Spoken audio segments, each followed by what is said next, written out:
सांगितलं होतं, किल्ल्याला पूर्ण किती दरवाजे आहेत? 52 दरवाजे आहेत. त्याच्यापैकी मेन दरवाजे किती? 7 दरवाजे आहेत, बरोबर. पण ते बाकीचे उरलेले जे दरवाजे आहेत ते भूलभुलैया दरवाजे आहेत. आता आपण या दरवाजा आलो, समोर गेट आहे तो, बरोबर. आणि हा एक गेट आहे.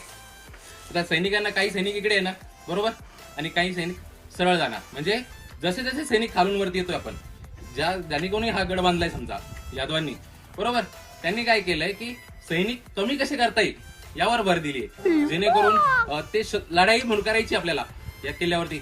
या हिशोबाने हा किल्ला बांधलाच गेलेला नाही. खालून वरपर्यंत येपर्यंत आपण बघतोय की हळूहळू थोडे थोडे थोडे थोडे सैनिक मारल्या जात आहे किंवा त्यांची दिशाभूल केली जात आहे. त्याचप्रमाणे हा गेट आता परत समोर आपल्याला वरती घेऊन जातो आणि काही सैनिक इथे लपलेले असायचे. पाठीमागच्या साईडला, वरच्या साईडला हल्ल्या करण्यासाठी जागा होत्या. आता ह्या पडल्यात, त्यामुळे आपल्याला दिसत नाहीयेत. आता हा जो आहे ना, सिनी महल आहे. इथे काय करायचं, जे राजद्रोही असायचे किंवा ज्यांना शिक्षा द्यायची आहे